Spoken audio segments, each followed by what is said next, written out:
Hello my dear students, good morning to all of you. मैं हूं are के गिरी, आपका मैथमेटिक्स गुरु। गाइस, पिछले लेक्चर में हम लोगों ने शुरू किया था एप्लीकेशन ऑफ डेरिवेटिव का एक नया चैप्टर मैक्सिमा एंड मिनिमा, और उसमें आप लोग अच्छी तरह से समझ पाए थे कि मैक्सिमा और मिनिमा क्या है। इससे रिलेटेड बहुत सारा टर्म्स आप समझ पाए थे, और आपने ये भी समझा था कि किसी फंक्शन का मैक्सिमम और मिनिमम वैल्यू उसके होल डोमेन में हम कैसे निकालते हैं। सो गाइज, आज के लेक्चर में हम लोग एक्सरसाइज 6.5 का क्वेश्चन नंबर 1 और क्वेश्चन नंबर 2 में जो आपके डाउट क्वेश्चन है उसको पहले क्लियर करेंगे, और फिर हम लोग मैक्सिमम और मिनिमम मतलब मैक्सिमा और मिनिमा का थ्योरी थोड़ा बहुत आगे बढ़ाएंगे। सो गाइज, चलिए शुरू करते हैं आज का लेक्चर। और आज के लेक्चर का जो पहला डाउट क्वेश्चन है आपका एक्सरसाइज 6.5 का क्वेश्चन नंबर 1 का सेकंड है ना। आपके पास एक क्वाड्रेटिक फंक्शन दिया हुआ है, आपको बताना है, निकालना है मैक्सिमम वैल्यू या फिर मिनिमम वैल्यू अगर कोई वैल्यू एग्जिस्ट करे तो। मतलब आपको क्या करना है कि ये जो गिवन फंक्शन है अगर इसका मैक्सिमम या मिनिमम वैल्यू एग्जिस्ट करता है तो आपको उसे फाइंड आउट करना है। क्लियर है? चलिए क्या करेंगे इसमें हम लोग कंप्लीटिंग स्क्वायर मेथड लगा देंगे। तो देखिए, इसको ऐसा लिख सकते हैं 9x स्क्वायर को हम लोग लिख सकते हैं 3x का होल स्क्वायर, और प्लस इसको हम लोग लिख सकते हैं 2 इंटू 3x और इंटू 2। देख लीजिए, गुना करेंगे तो 3 2 जा 6 2 जा 12 और इंटू x 12x के बराबर हो गया। तो आप देखेंगे यहाँ पर ये a स्क्वायर प्लस 2ab का फॉर्म है, तो b के जगह क्या है 2 है, तो हम क्या करेंगे 2 का स्क्वायर इसमें ऐड कर देंगे और फिर 2 का स्क्वायर इसमें से घटा लेंगे। ऐसा करने से इस क्वाड्रेटिक इक्वेशन पे कोई फर्क नहीं पड़ेगा, लेकिन ये कंप्लीटिंग स्क्वायर जरूर हो जाएगा, है ना। और प्लस 2 इसमें और भी एक टर्म है प्लस 2। अब देखिए, आप ध्यान दीजिएगा, यहां से लेकर यहां तक जो है आपका a प्लस बी का होल स्क्वायर हो गया, a square plus 2ab plus b square. तो इसको हम लोग लिख सकते हैं कितना 3x और प्लस 2 का होल स्क्वायर लिख सकते हैं। और यहाँ देखिए 2 का स्क्वायर हो गया -4 और प्लस 2, तो कितना हो जाएगा फाइनली fx का जो वैल्यू है अब हो जाएगा आपका 3x प्लस 2 का होल स्क्वायर और -2। ठीक है, इसको मान लेते हैं equation 1। And now we have general property. अगर हम यूज करें तो हमारे पास क्या हो जाएगा 3x प्लस 2 का जो होल स्क्वायर है किसी भी रियल वैल्यू ऑफ x के लिए always greater than equal to 0 होगा। यहाँ आप लिख भी सकते हैं x belongs to any real value. Clear है ना। तो हम लोग देखिए यहाँ पर 3x प्लस 2 का whole square is always greater than 0, greater than और इक्वल टू 0 आ गया। तो इसको फंक्शन के बराबर बनाने के लिए क्या करना पड़ेगा, इसमें आपको 2 घटाना पड़ेगा। तो क्या करेंगे, सब्ट्रैक्ट कर लीजिए, सब्ट्रैक्ट 2 फ्रॉम बोथ साइड्स, दोनों तरफ 2 को घटा लीजिए। तो कितना हो जाएगा बच्चा, देखिए 3x प्लस 2 का होल स्क्वायर हो गया, -2 is greater than equal to -2। देख सकते हैं ना, दोनों तरफ -2 मतलब 2 को हमने घटा लिया, तो LHS साइड हो जाएगा 3x plus 2 to the whole square -2, और 0 में से 2 को घटा लेंगे तो -2 हो जाएगा। और LHS साइड का जो एक्सप्रेशन हो गया वो फंक्शन के वैल्यू के बराबर हो गया। देख लीजिए, फंक्शन का वैल्यू कितना है 3x plus 2 to the whole square -2, और यहाँ पर भी हमने LHS साइड में जो एक्सप्रेशन निकाला है वो सेम वैल्यू है। सो गाइस, हम इसको बोल सकते हैं कि fx का जो वैल्यू है वो ग्रेटर देन इक्वल टू -2 हो गया। और ये किस बात को शो करता है, ध्यान दीजिए, fx is greater than equal to -2 का मतलब है कि fx का जो वैल्यू है वो कम से कम जो है -2 होगा, और नहीं तो -2 से क्या होगा, बड़ा होगा। समझ रहे हैं बात को? तो इसका मतलब क्या है कि fx का मिनिमम वैल्यू जो है आपका वो -2 होगा, कम से कम 2 होगा, नहीं तो 2 से ज्यादा कुछ भी हो सकता है। तो मिनिमम वैल्यू यहाँ पर फाइंड आउट होगा। सो गाइस मिनिमम वैल्यू क्या हो जाएगा इसका, minimum value of fx will be equal to -2। Clear है? तो ये आपका मिनिमम वैल्यू निकल गया। और जब किसी फंक्शन में मिनिमम वैल्यू निकलेगा तो मैक्सिमम वैल्यू आप निकाल सकते हैं क्या? तो देखिए यहाँ पर fx is greater than equal to -2 है, इसका मतलब है कि fx का कम से कम वैल्यू -2 होगा, -2 से बड़ा कुछ भी हो सकता है। तो मैक्सिमम वैल्यू पॉसिबल है? मैक्सिमम वैल्यू यहाँ पे पॉसिबल नहीं है, क्योंकि -2 से बड़ा कुछ भी हो सकता है, इनफिनाइटली जा सकता है। तो मैक्सिमम वैल्यू नहीं निकाल सकते यहाँ पर। ठीक है? तो ये क्वेश्चन नंबर फर्स्ट का सेकंड जो है, पहला क्वेश्चन का सेकंड नंबर आपका बन गया। क्लियर है ना? इस क्वेश्चन का मिनिमम वैल्यू मिलेगा, और मिनिमम वैल्यू क्या होगा, -2 होगा। क्लियर है? चलिए आगे बढ़ते हैं। अब देखिए हमारे पास जो अगला क्वेश्चन है वो क्वेश्चन नंबर 1 का फोर्थ है, और यहाँ पर एक फंक्शन दिया है gx is equal to x³ + 1। ठीक है? हमने कहा था आपको कि जब भी आप क्वेश्चन नंबर 1 और 2 बनाएंगे तो आपको अपना कॉमन सेंस यूज करना है ना? जो बेसिक कॉन्सेप्ट्स है मैथमेटिक्स का उसका यूज करना है। ये जरूरी नहीं है कि हर क्वेश्चन में सेम ही कॉन्सेप्ट आप अप्लाई कर सके। आपके पास जो भी मैथमेटिक्स का बेसिक कॉन्सेप्ट है उसका एप्लीकेशन करके हम लोगों को मिनिमम और मैक्सिमम वैल्यू निकालना है। ओके? तो यहाँ पर हम लोग क्या करेंगे, इसको हम लोग ग्राफिकली करेंगे। ठीक है? तो देखिए यहाँ पर जो मेन फंक्शन है वो आपका fx is equal to x³ है ना?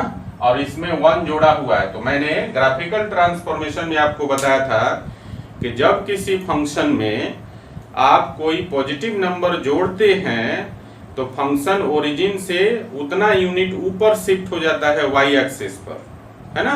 और घटाते हैं तो उतना ही यूनिट ओरिजिन से नीचे शिफ्ट हो जाता है y एक्सिस पर। तो यहाँ पर आप जानते हैं, यहाँ देखिए fx का जो ग्राफ है, fx is equal to x³ हो गया, तो x³ का जो ग्राफ होता है वो आपका इस प्रकार से होता है। देखिए इसको हम लोग ग्राफिकली समझने का प्रयास करेंगे। x³ का जो ग्राफ होता है ये आपको ऑलरेडी फंक्शन में बताया गया है ना? fx is equal to x³ का जो ग्राफ होता है आपका इस प्रकार से होता है। ये ओरिजिन हो गया, ये सेट ऑफ एक्सिस हो गया आपका, है ना? लेकिन ये किसका ग्राफ हो गया, fx is equal to x³ का। बट आपको क्या निकालना है, gx is equal to x³ + 1 का ग्राफ निकालना है ना? तो क्या होगा, इसमें इस फंक्शन में क्या जुड़ा हुआ है, 1 पॉजिटिव नंबर जोड़ दिया गया। तो इसका मतलब है कि x³ का जो ग्राफ है वो 1 यूनिट ओरिजिन से ऊपर की तरफ शिफ्ट हो जाएगा y एक्सिस पर। सो गाइस यहाँ पर देखिए ध्यान से, ये आपका सेट ऑफ एक्सिस हो गया, और अब जो ग्राफ है आपका वो क्या हो जाएगा, 1 यूनिट ऊपर शिफ्ट हो जाएगा y एक्सिस पर, ये ग्राफ हो जाएगा। और यहाँ पर जहां पर y एक्सिस को ये काटता है वहां पर कोऑर्डिनेट हो जाएगा अब आपका 0 1, है ना? और ये ग्राफ आपका gx का हो गया, x³ + 1 का ग्राफ। क्लियर है? अब जरा इस ग्राफ को ध्यान से देखिए, तो ये देख रहे हैं कि जैसे जैसे x बढ़ रहा है इधर, एज x टेंड्स टू, देखिए as x tends to infinity, fx का वैल्यू भी बढ़ते जा रहा है ना? fx tends to infinity. और इस तरफ देखेंगे आप लेफ्ट साइड में, as x tends to minus infinity, fx tends to minus infinity, है ना? ये भी जैसे जैसे आप माइनस इंफिनिटी की तरफ इधर बढ़ेंगे ओरिजिन से लेफ्ट साइड में, तो ग्राफ भी उसी तरह से वाई एक्सिस के अलोंग जो है ना डाउनवर्ड डायरेक्शन में माइनस इंफिनिटी की तरफ बढ़ना शुरू होगा। तो ऐसे केस में आप जो है ना तो कोई मैक्सिमम वैल्यू निकाल पाएंगे और न ही कोई इसका मिनिमम वैल्यू निकाल पाएंगे, क्योंकि यहाँ पर जो ग्राफ है वो इनफाइनाइटली पॉजिटिव डायरेक्शन में बढ़ते जा रहा है या फिर इधर इनफाइनाइटली नेगेटिव डायरेक्शन में ये बढ़ते जा रहा है। सो गाइस हम बोल सकते हैं ग्राफ के एनालिसिस के आधार पर कि द फंक्शन, यहाँ पे लिख लीजिएगा, thus the function gx is equal to x cube plus 1 has no maximum and no minimum value,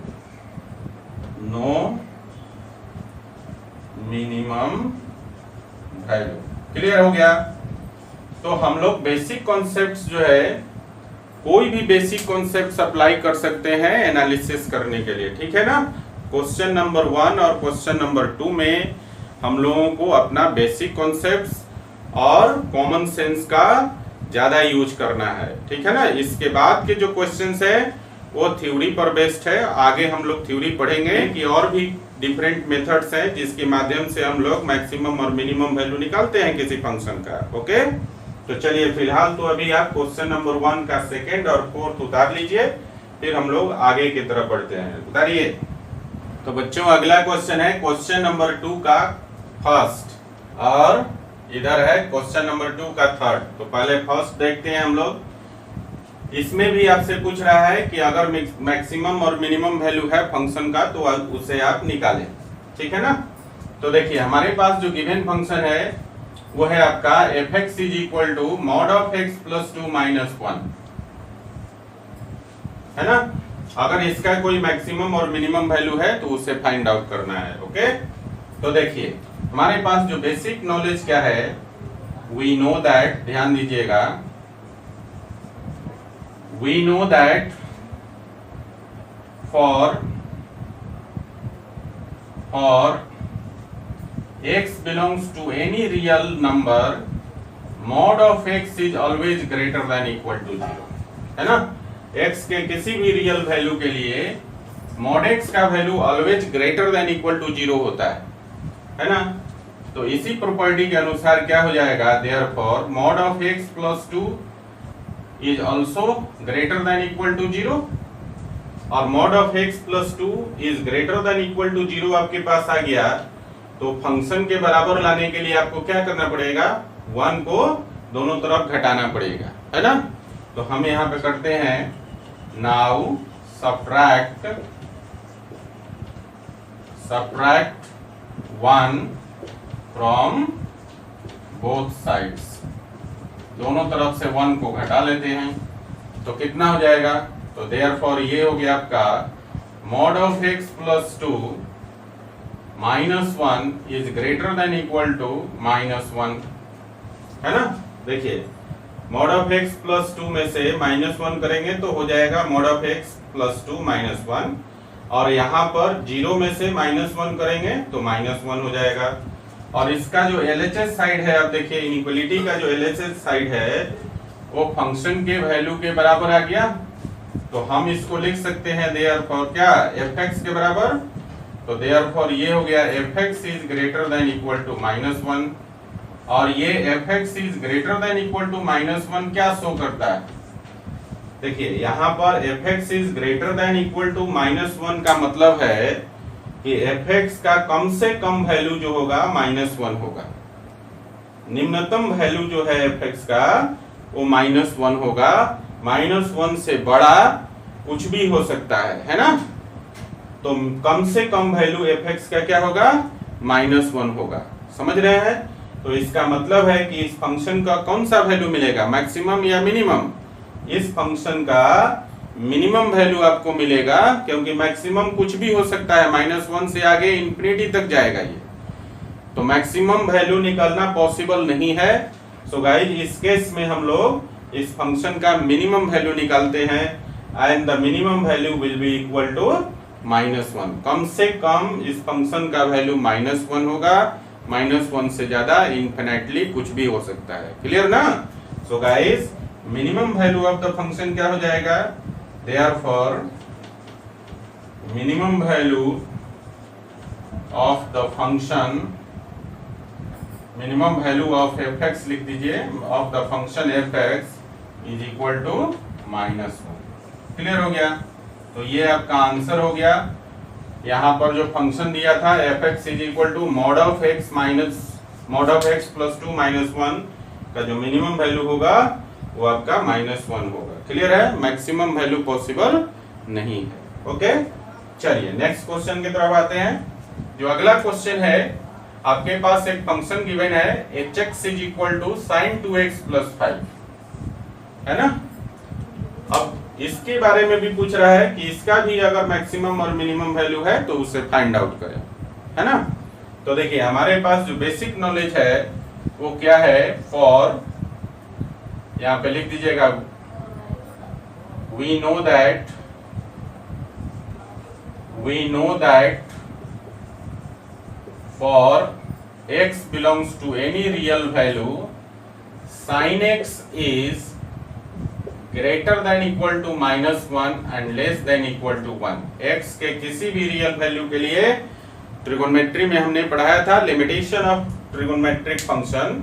वहां पर मैंने आपको बताया था कि x के किसी भी रियल वैल्यू के लिए, मतलब यहाँ जो एंगल है x, इसके किसी भी रियल वैल्यू के लिए sin x का वैल्यू -1 से 1 के बीच में लाई करता है। So guys we can write sin x is greater than equal to -1 and less than equal to 1।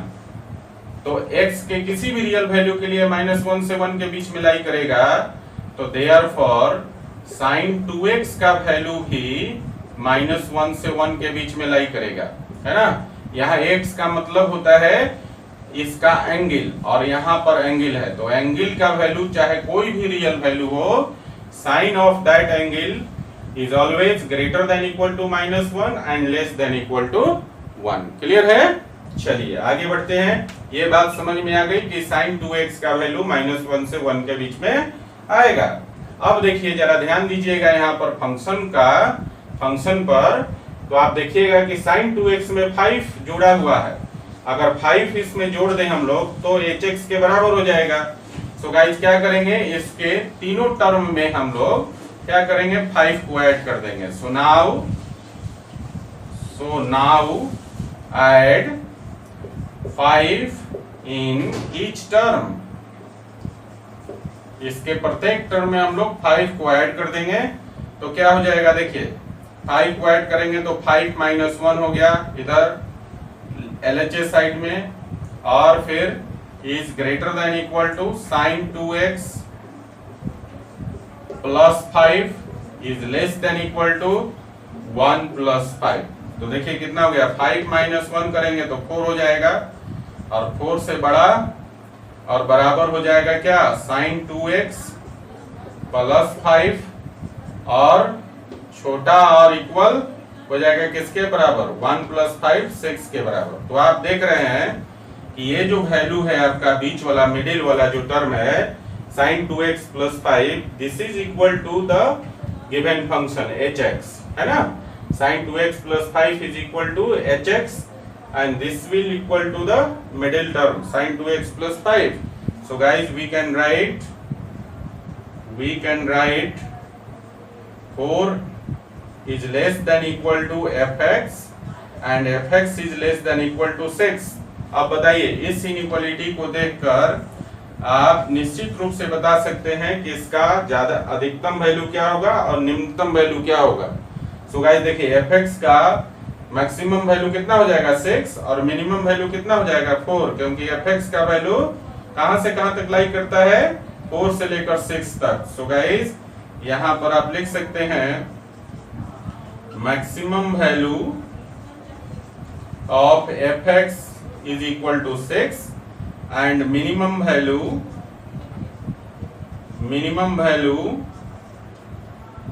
of fx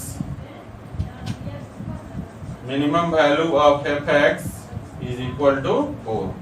तो ये निकल गया आपका मैक्सिमम और मिनिमम वैल्यू ऑफ hx है। ये hx लिख लीजिएगा यहाँ पर, hx का मैक्सिमम और मिनिमम वैल्यू आपका निकल गया। तो आप देख रहे हैं क्वेश्चन नंबर 1 और 2 में जो है हम लोग क्या कर रहे हैं, जो हमारा बेसिक मैथमेटिक्स का नॉलेज है उस ज्ञान को हम लोग एप्लीकेशन कर रहे हैं यहाँ पर, ठीक है ना। और मैथमेटिक्स का जो बेसिक नॉलेज है, जो कॉमन सेंस है, उसका हम लोग एप्लीकेशन कर रहे हैं। Okay, so guys question number 1 और 2 में आपको कॉमन सेंस और मैथमेटिक्स का बेसिक नॉलेज का ही एप्लीकेशन करके बनाना है ना। जब भी आप होल डोमेन में किसी गिवन फंक्शन का मैक्सिमम और मिनिमम वैल्यू निकालते हैं। ओके, चलिए इस दोनों क्वेश्चन को उतार लीजिए। क्वेश्चन नंबर 2 का फर्स्ट और थर्ड उतारिए।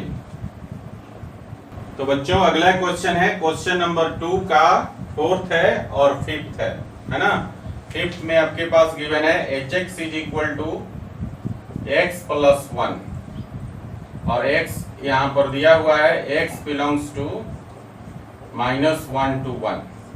ये आपका क्वेश्चन में गिवन है x belongs to -1 to 1। Clear है? चलिए तो देखिए क्वेश्चन नंबर 2 का फोर्थ है आपका, ये गिवन है fx is equal to sine 4x plus 3। तो फिर से हम लोग क्या करेंगे, यहाँ पर ट्रिगोनोमेट्रिक का बेसिक कॉन्सेप्ट अप्लाई करेंगे। So guys we know that for x belongs to any real number sin x is always greater than equal to -1 and less than equal to 1। x का मतलब है यहाँ पर एंगल ऑफ साइन, तो angle चाहे कुछ भी हो, है ना, sine of that angle is always greater than equal to -1 and less than equal to 1। So guys हम इसको ऐसा भी लिख सकते हैं, therefore sin 4x is also greater than equal to -1 and less than equal to 1, है ना। अब जरा ध्यान दीजिए, यहाँ फंक्शन पर ध्यान देंगे तो आप देखेंगे कि sin 4x में 3 जोड़ा हुआ है। तो हम लोग क्या करेंगे कि यहाँ पर तीनों टर्म में जो है 3 को ऐड कर देंगे, है ना। सो नाउ हम लोग लिखेंगे now add 3 in each term, प्रत्येक टर्म में 3 को ऐड कर दीजिए। तो कितना हो जाएगा 3 - 1 LHS साइड में, और मिडिल टर्म में हो जाएगा sin 4x प्लस 3, और आपका राइट साइड में हो जाएगा 1 + 3। तो देखिए कितना हो गया ये, तो ये हो जाएगा आपका sin 4x plus 3 is greater than equal to 3 - 1 कितना हो गया 2 and less than equal to 3 + 1 कितना हो गया 4। बट यहाँ क्वेश्चन में क्या है, mod of sin 4x plus 3। तो क्या करेंगे, प्रत्येक टर्म को मॉड ले लेंगे, है ना। So now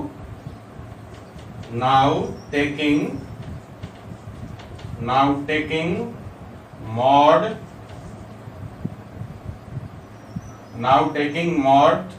mod of each term, प्रत्येक टर्म का मॉड ले लेंगे।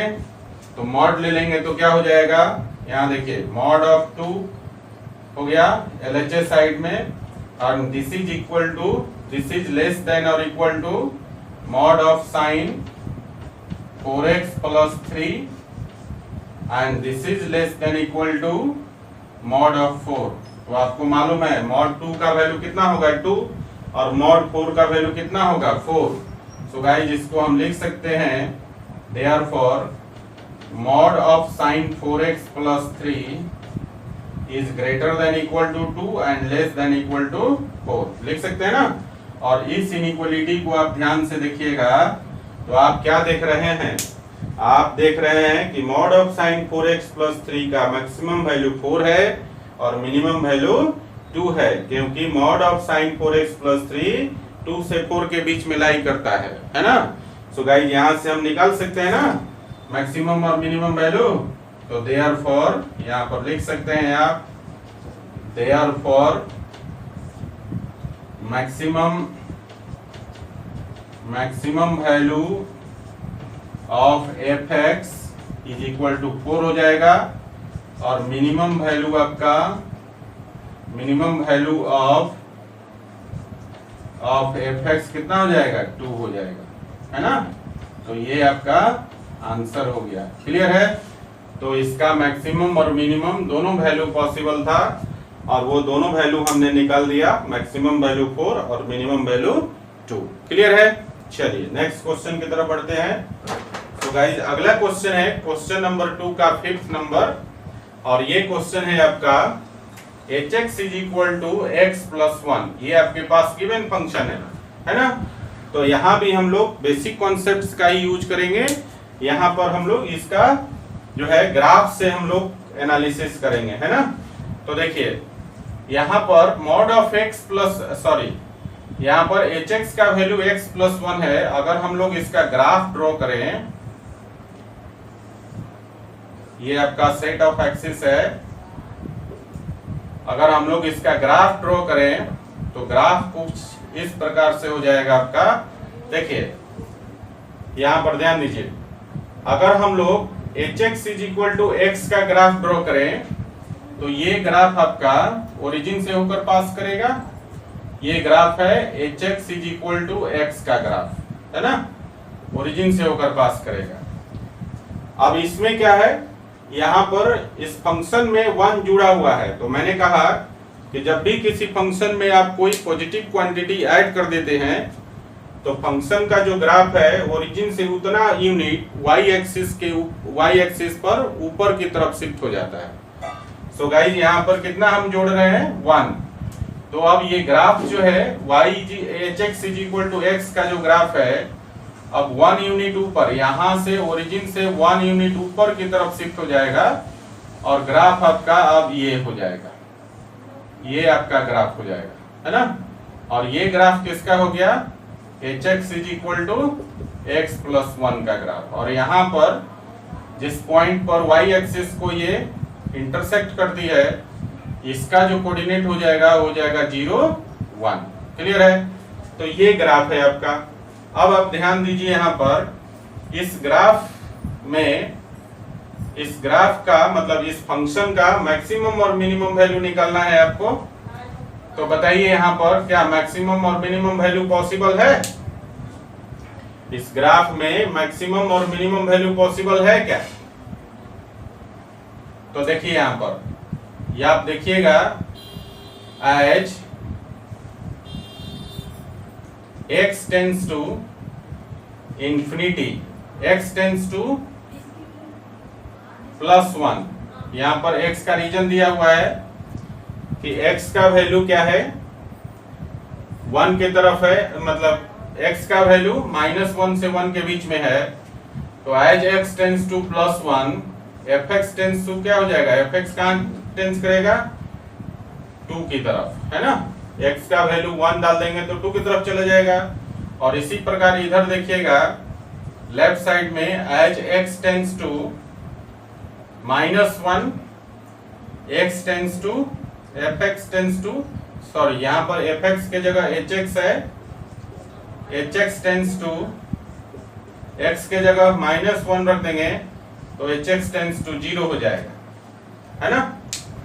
सो गाइज आप देखेंगे यहाँ पर कि x जब बिलोंग करता है -1 से 1 के बीच में, तो यहाँ पर लिख सकते हैं therefore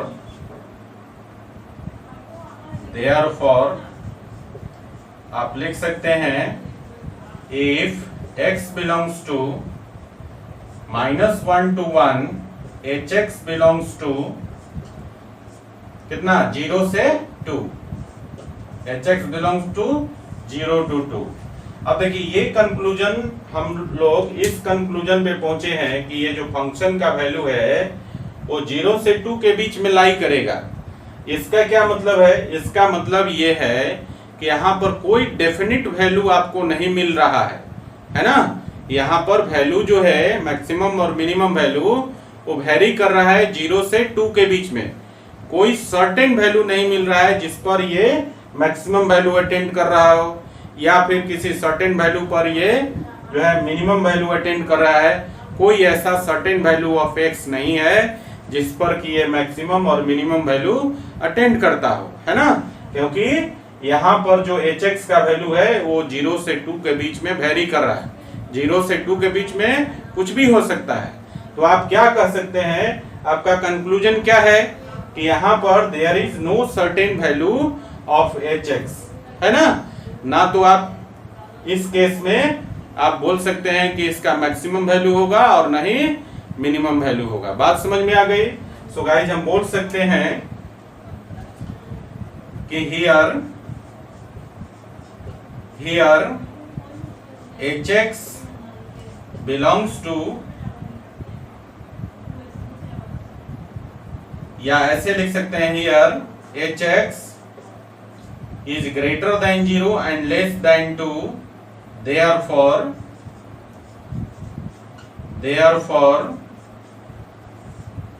there is no any maximum or minimum, therefore there is no any maximum or minimum value of hx will exist। Clear है ना। एक बार फिर से समझिए, मैंने कहा हमने जो यहाँ पे कैलकुलेशन किया था उस कैलकुलेशन से हमने एक कंडीशन निकाला कि hx का वैल्यू क्या है, 0 से 2 के बीच में लाई करता है। मतलब hx का कोई सर्टेन वैल्यू नहीं है, वो वेरी करता है 0 से 2 के बीच में। तो जब तक कोई सर्टेन वैल्यू hx को नहीं मिलता है तब तक आप बोल ही नहीं सकते हैं कि ये मिनिमम वैल्यू है या मैक्सिमम वैल्यू है। क्लियर होगी बात। ये 0 से 2 के बीच में वेरी करता है ना। सर्टेन वैल्यू होता तो हम इसका मैक्सिमम और मिनिमम वैल्यू निकाल सकते थे, है ना। लेकिन यहाँ पर hx का कोई भी सर्टेन वैल्यू नहीं है, ये वैल्यू 0 से 2 के बीच में वेरी करता है। इसलिए हम लोग इस कंक्लूजन पर, इस नतीजे पर पहुंचते हैं कि यहाँ इस फंक्शन का कोई भी वैल्यू मैक्सिमम और मिनिमम एग्जिस्ट नहीं करेगा। ओके, चलिए ये था क्वेश्चन नंबर 1 और क्वेश्चन नंबर 2 का 4th एंड 5th। और इसी के साथ आपका क्वेश्चन नंबर 1 और 2 में जितने भी डाउट क्वेश्चन थे वो समाप्त हो गया, है ना। तो पहले इसको आप लिख लीजिए, फिर हम लोग और थोड़ी सी इसमें चर्चा करेंगे, है ना। लिखिए पहले। तो बच्चों चलिए समझते हैं क्रिटिकल पॉइंट क्या है। तो अगला जो टॉपिक है आपका थ्योरी का वो है क्रिटिकल पॉइंट्स। क्रिटिकल पॉइंट क्या है, देखिए क्रिटिकल पॉइंट को पहले आप लोग समझिए। क्रिटिकल पॉइंट बेसिकली वो सारे पॉइंट्स हैं जिस पॉइंट पर ग्राफ का टेंजेंट जो है एक्स एक्सिस के पैरेलल हो जाता है ना। क्या मैंने कहा क्रिटिकल पॉइंट वो सारे पॉइंट हैं जिस पॉइंट पर ग्राफ का जो टेंजेंट है वो एक्स एक्सिस के पैरेलल हो जाता है। क्लियर है। और किसी भी ग्राफ का टेंजेंट जब एक्स एक्सिस के पैरेलल हो जाए तो फंक्शन का डेरिवेटिव क्या हो जाता है, 0 के बराबर हो जाता है। तो क्रिटिकल पॉइंट निकालने के लिए, किसी गिवन फंक्शन का क्रिटिकल पॉइंट निकालने के लिए आपके पास एक कंडीशन अराइज होता है, and that condition is the derivative of the given function will be equal to 0। Clear है। चलिए इसको ग्राफ से हम लोग समझते हैं, फिर डेफिनेशन की चर्चा करेंगे। मान लीजिए कि हमारे पास एक फंक्शन है जिसका ग्राफ कुछ इस प्रकार से है।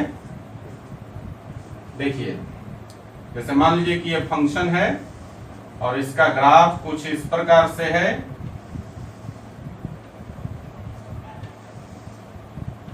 इस प्रकार से इसका ग्राफ है ना। ये आपका फंक्शन है, कहीं भी आप दिखा दीजिए, ये आपका फंक्शन है और ये इसका ग्राफ है। देखिए आप देखेंगे इस पोजीशन की मैं बात करते चलता हूं। ग्राफ पर पोजीशन ए, B, यहाँ C, यहाँ D, यहाँ पर E और यहाँ पर F, है ना। मान लीजिए कि ये ग्राफ के आपके पोजीशन है ग्राफ पर A B C D E F, है ना। A जो है ग्राफ का पोजीशन A जो है वो x is equal to A पर है, B जो पोजीशन है ग्राफ का वो x is equal to B पर है, C जो पोजीशन है ग्राफ का वो x is equal to C पर है, D जो पोजीशन है वो x is equal to D पर है, E जो पोजीशन है ग्राफ का वो आपका x is equal to E पर है, और इसी प्रकार से F जो पोजीशन है ग्राफ का वो x is equal to F पर है। आप देखिएगा कि यहाँ पर जहां पे ग्राफ टर्न हो रहा है वही पोजीशन है ABCDEF, है ना। और मैंने कहा कि जहां पर ग्राफ टर्न होगा उसी पॉइंट पर आप किसी फंक्शन का मैक्सिमम और मिनिमम वैल्यू निकाल सकते हैं, है ना। तो आप देखिएगा यहाँ पर कि A पर, B पर, C पर, D पर, E पर और F पर, इन पांचों 6 पॉइंट्स पर ग्राफ क्या हो रहा है, टर्न हो रहा है। तो जहां पे ग्राफ टर्न होगा वहीं पर आप टेंजेंट ड्रॉ करेंगे, है ना। तो देखिए आप जब टेंजेंट ड्रॉ करेंगे जहां पे ग्राफ टर्न हो रहा है तो ये सारे टेंजेंट्स आपको एक्स एक्सिस के पैरेलल नजर आएगा। ये सारे के सारे टेंजेंट्स हैं, ये ग्राफ पर पोजीशन है ABCDEF और इन पोजीशन पर ग्राफ क्या हो रहा है, टर्न हो रहा है। और इस टर्निंग पॉइंट पर जब आप टेंजेंट ड्रॉ करते हैं तो आप देखते हैं क्या कि सारे के सारे टेंजेंट्स जो है एक्स एक्सिस के पैरेलल हो जाता है ना। तो एक्स एक्सिस के पैरेलल जब टेंजेंट हो जाएगा, आपको डेरिवेटिव एप्लीकेशन ऑफ डेरिवेटिव का एक चैप्टर पढ़ाया था टेंजेंट्स एंड नॉर्मल, उसमें पढ़ाया था कि जब टेंजेंट एक्स एक्सिस के पैरेलल हो जाए तो क्या होता है, स्लोप जो होता है फंक्शन का, मतलब टेंजेंट का जो स्लोप होता है वो 0 हो जाता है ना। और टेंजेंट का स्लोप क्या है, फंक्शन का डेरिवेटिव। सो गाइज इस केस में क्या हो जाएगा आपका कि A पर, B पर, C पर, D पर, E पर, F पर, ये सभी पॉइंट्स पर टेंजेंट मतलब फंक्शन का जो डेरिवेटिव है वो 0 हो जाएगा। दैट मीन्स कि टेंजेंट का जो स्लोप है वो 0 हो जाएगा। तो दैट इज हम लोग ये भी बोल सकते हैं कि f' का वैल्यू क्या हो जाएगा, 0, है ना। या फिर आप बोल सकते हैं dy/dx का वैल्यू क्या हो जाएगा, 0। This is the slope of tangent, है ना। जब टेंजेंट का स्लोप 0 हो जाए तो टेंजेंट एक्स एक्सिस के क्या होता है, पैरेलल हो जाता है। अब बात आती है क्रिटिकल पॉइंट्स की, है ना। तो आप देखेंगे कि ये जितने भी पोजीशंस थे ग्राफ पर ABCDEF, ये सब जो है एक्स के किसी न किसी वैल्यू पर ही पोजीशन था, है ना। तो जिस एक्स के जिस वैल्यू पर टेंजेंट का स्लोप 0 हो जाता है, ये सारे एक्स के वैल्यू क्या कहलाते हैं, क्रिटिकल पॉइंट्स कहलाते हैं। सो गाइज यहाँ पर सो हियर क्रिटिकल पॉइंट्स जो हैं अब क्या, वो क्या क्या हो जाएगा, A B C D E and F, है ना। ये आपके पास 6 क्रिटिकल पॉइंट्स हैं, है ना। x के इन सारे वैल्यू पर, x is equal to A पर, x is equal to B पर, x is equal to C पर, x is equal to D पर, x is equal to E पर and x is equal to F पर, इन 6 के 6 value पर आप देखेंगे कि जो टेंजेंट है हम ग्राफ का वो सब एक्स एक्सिस के पैरेलल हो जाता है। तो मैंने बिगिनिंग में आपको कहा कि क्रिटिकल पॉइंट्स क्या है, तो मैंने कहा कि वो सारे पॉइंट्स जिस पर टेंजेंट्स जो है एक्स एक्सिस के पैरेलल हो जाता है। तो आप देख रहे हैं कि यहाँ पर x is equal to A से लेकर x is equal to F तक ये जितने भी पॉइंट्स हैं, इनके कॉरेस्पॉन्डिंग जो ग्राफ पर पोजीशन है, उस पोजीशन पर टेंजेंट जो है एक्स एक्सिस के पैरेलल हो जाता है। So guys x is equal to A, x is equal to B, x is equal to C, x is equal to D, x is equal to E and x is equal to F जो है, ये सब के सब क्या है, critical points है। Clear है, क्लियर हो गया। चलिए अब इसकी हम डेफिनेशन की बात करें तो डेफिनेशन क्या हो जाएगा क्रिटिकल पॉइंट्स का, देखिए डेफिनेशन क्या है, अगर ग्राफिकली हम कहें तो यहां पे लिख दीजिएगा graphically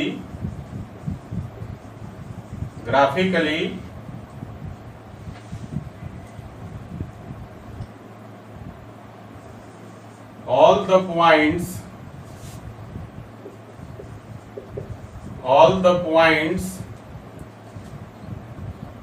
where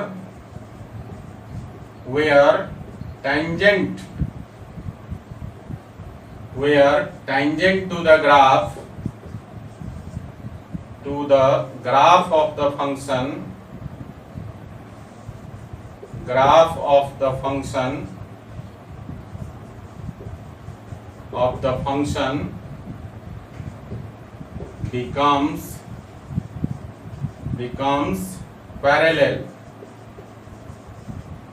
becomes parallel to the x axis। Clear हो गया।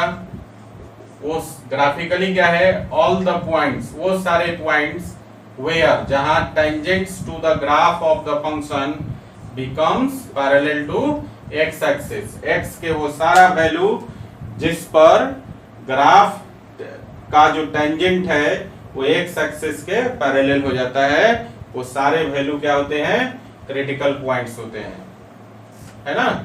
आर यहां पे लिख दीजिएगा, आर क्रिटिकल पॉइंट्स। क्लियर हो गया। और आप दूसरे तरीके से बोल सकते हैं, in other word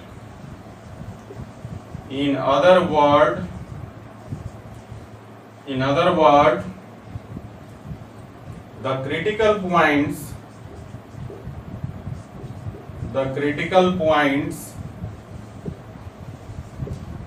are the collection of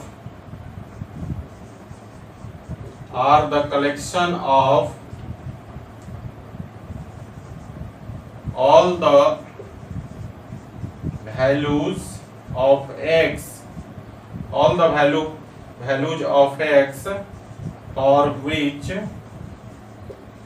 for which f dash x is equal to 0, है ना।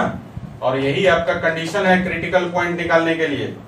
आप जो है ग्राफिकली क्या बोल सकते हो, आप ग्राफिकली बोल सकते हैं, graphically all the points where tangent to the graph of the function becomes parallel to x axis are critical points। Clear है। और एनालिटिकली आप बोल सकते हैं, इन अदर वर्ड क्या बोल सकते हैं, the critical points are the collection of all the values of x for which क्या f dash x becomes equal to 0, जहां पे फंक्शन का डेरिवेटिव 0 के बराबर हो जाता है, तो x के सारे वैल्यू को हम लोग क्या बोलेंगे, क्रिटिकल पॉइंट बोलेंगे, है ना। तो ये क्रिटिकल पॉइंट का कंडीशन है, और क्रिटिकल पॉइंट आप समझ गए कि क्या होता है। ठीक है, इसको लिखिए, फिर हम लोग एक एग्जांपल करके देखेंगे, है ना, तो और अच्छे से समझ में आ जाएगा। लिखिए इसको। तो बच्चों चलिए एक एग्जांपल से समझते हैं क्रिटिकल पॉइंट, है ना। तो एग्जांपल है अपने पास, find all the critical points,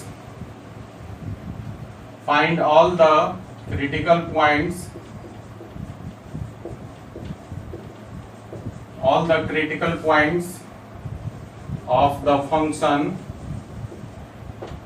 f(x) is equal to 2x minus 1 to the whole square into x plus 2 to the whole cube, है ना।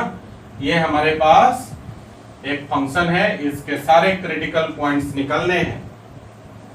तो देखिए क्या करेंगे सॉल्यूशन के लिए, सबसे पहले आपके पास गिवन फंक्शन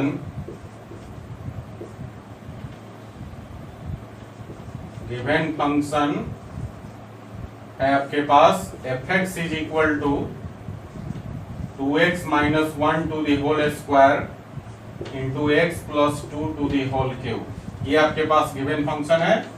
सबसे पहला काम, हमारे पास कंडीशन क्या होता है क्रिटिकल पॉइंट निकालने के लिए, इसका डेरिवेटिव जो है, फंक्शन का डेरिवेटिव को 0 से इक्वेट कर दीजिए, है ना। तो x के सारे वैल्यू मिल जाएंगे, और और वो जो सारे वैल्यू हैं x के वो सभी के सभी क्रिटिकल पॉइंट्स हो जाएंगे। क्लियर है? तो इसको हम लोग सबसे पहले डिफरेंशिएट करेंगे। तो देयरफॉर f डैश x क्या हो जाएगा? देखिए दो फंक्शन का प्रोडक्ट है तो डेरिवेटिव में हम क्या करेंगे? प्रोडक्ट रूल लगा देंगे। तो ये हो जाएगा आपका सेकंड फंक्शन, मतलब भी x plus 2 to the whole cube है, और इनटू फर्स्ट फंक्शन का डेरिवेटिव मतलब u का डेरिवेटिव, तो 2x माइनस 1 का डेरिवेटिव करेंगे तो ये हो जाएगा 2 इंटू कितना 2x माइनस 1 के पावर 2 माइनस 1 1 हो गया, और फिर आप करेंगे 2x माइनस 1 का तो हो जाएगा 2, है ना? चेन रूल लगेगा।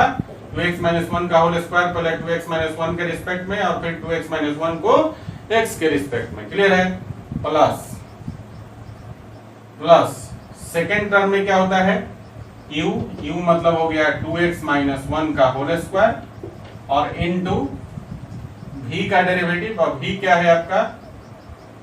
v है आपका x प्लस 2 का होल क्यूब, तो x प्लस 2 का होल क्यूब करेंगे तो ये हो जाएगा आपका कितना 3x प्लस 2 का होल स्क्वायर, और इनटू फिर से x प्लस 2 का करेंगे तो 1 हो गया। इसके लिए भी चेन रूल लगेगा, है ना? x प्लस 2 का होल क्यूब पहले आप x प्लस 2 के रिस्पेक्ट में करेंगे और फिर x प्लस 2 को आप क्या करेंगे? x के रिस्पेक्ट में। तो जब आप x प्लस 2 का होल क्यूब x प्लस 2 के रिस्पेक्ट में करेंगे तो डेरिवेटिव हो जाएगा 3x plus 2 to the whole square, और फिर x प्लस 2 को x के रिस्पेक्ट में करेंगे तो हो जाएगा 1, क्योंकि 2 का होगा 0, x का हो जाएगा 1। तो देखिए कितना हो गया, इसको हम लिख सकते हैं 2 2 जा 4, और ये हो गया आपका x प्लस 2 का क्यूब इंटू 2x माइनस 1, और प्लस ये हो गया आपका 3 इंटू x प्लस 2 का होल स्क्वायर इंटू हो जाएगा 2x माइनस 1 का होल स्क्वायर। क्लियर है? अब देखिए यहां से कुछ कॉमन हो सकता है, x प्लस 2 का होल स्क्वायर निकल सकता है दोनों साइड से, और 2x माइनस 1 भी दोनों साइड से निकल सकता है।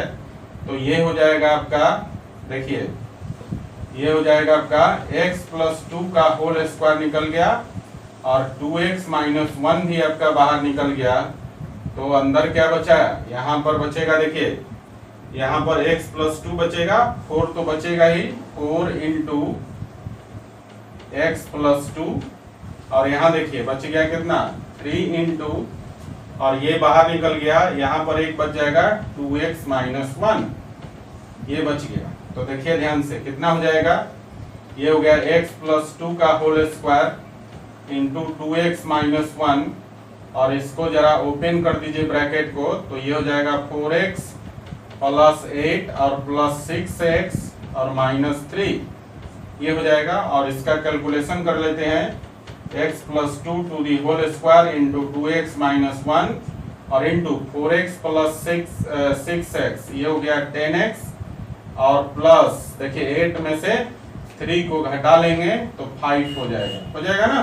और यहाँ से भी आपका कॉमन निकल सकता है 5, तो फाइनली हो गया 5 into X plus 2 to the whole square into 2x minus 1 into X plus 2x, 5 निकल गया तो 2x प्लस 1, ये बचेगा आपका, है ना। तो देखिए ये आपका fx का वैल्यू निकल, f' का वैल्यू निकल गया, ठीक है। तो हम लोग क्या पढ़े अभी, कंडीशन फॉर क्रिटिकल पॉइंट्स,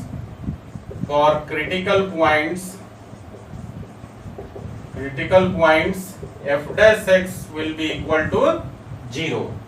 तो f' का वैल्यू कितना है, 5 into X plus 2 to the whole square into 2x minus 1 into 2x plus 1 is equal to 0। 5 को आप इस तरफ ले जाइए तो ये हो जाएगा आपका x plus 2 to the whole square into 2x minus 1 into 2x plus 1 is equal to 0। अब यहाँ से प्रत्येक टर्म 0 के बराबर हो जाएगा, तो देखिए x plus 2 to the whole square 0 हो गया, यहाँ से 2x minus 1 is equal to 0 हो गया, और यहाँ से 2x plus 1 is equal to 0 हो गया। तो अब हम लोग यहाँ से वैल्यू निकाल सकते हैं। तो अब हम लोग यहाँ से x का वैल्यू निकाल सकते हैं। तो देखिए यहाँ से x का वैल्यू कितना हो जाएगा, -2 है। स्क्वायर को इस तरफ करेंगे तो 0 ही हो जाएगा, और फिर 2 को इस तरफ लाएंगे तो -2 हो जाएगा। तो x का वैल्यू -2 हो गया। फिर देखिए यहाँ पर 1 को इधर ले जाएंगे तो +1 हो जाएगा, और 2 इधर ले जाएंगे तो भाग लग जाएगा। तो x इज इक्वल टू हो जाएगा 1/2। और यहाँ देखिए 1 को इस तरफ ले जाएंगे तो -1 हो जाएगा, और 2 को ले जाएंगे तो भाग लग जाएगा। तो x इज इक्वल टू -1/2। तो ये जो है तीन वैल्यू जो है x is equal to -2, x is equal to -1/2 and x is equal to 1/2, these are the critical points. Clear हो गया? तो क्रिटिकल पॉइंट्स क्या है बच्चा? क्रिटिकल पॉइंट्स x के वो सारा वैल्यू है जिस पर टेंजेंट का स्लोप जो है, मतलब फंक्शन का डेरिवेटिव 0 के बराबर हो जाता है। या ग्राफिकली कहें तो वो सारे पॉइंट्स हैं ग्राफ पर, वो सारे पॉइंट्स जिस पॉइंट पर जो टेंजेंट है वो एक्स एक्सिस के पैरेलल हो जाता है। क्लियर है? तो ये था आज का क्लास। आज का क्लास में यहीं तक, ठीक है ना। फिर नेक्स्ट क्लास में हम लोग आगे थ्योरी पढ़ेंगे, और आपके लिए अभी कोई क्वेश्चन बनाने के लिए नहीं दिया जा रहा है, क्योंकि अब आपसे कोई क्वेश्चन बनेगा भी नहीं। क्वेश्चन नंबर 1, 2 ही बनने लायक था। अभी तक जितना भी थ्योरी आपने पढ़ा है उसकी मदद से सिर्फ क्वेश्चन नंबर 1 और 2 बनने लायक था, और वो आपका कंप्लीट हो चुका है। तो आप लोग क्या करेंगे, आपको कोई क्वेश्चन बनाना नहीं है। आप लोग क्या करेंगे, पिछला लेक्चर और आज के लेक्चर में जो थ्योरी पढ़ाए हैं उसको एक बार 2 बार जो है रिवीजन कर लीजिएगा, अच्छे तरह से माइंड में सेट कर लीजिए, ठीक है ना, ताकि इनका एप्लीकेशन अब आगे की थ्योरी में हो सके और आगे की थ्योरी आपको अच्छी तरह समझ में आए। ठीक है बच्चों? तो कोई होमवर्क नहीं है, कोई क्वेश्चन नहीं बनाना है, बस होमवर्क यही है कि पिछला लेक्चर और आज का लेक्चर आपको क्या करना है, रिपीट कर करके 3-4 बार में रिवीजन करके इसके सारे कंसेप्ट जो है वो अपने माइंड में सेट कर लीजिए, ताकि आगे जो है मैक्सिमम मिनिमा आपके लिए आसान हो जाए। ओके गाइस, तो इसको लिख लीजिए, और इसी के साथ आपका आज का लेक्चर समाप्त होता है। फिर मिलेंगे हम लोग नेक्स्ट लेक्चर में। ओके, चलिए लिख लीजिए इसको।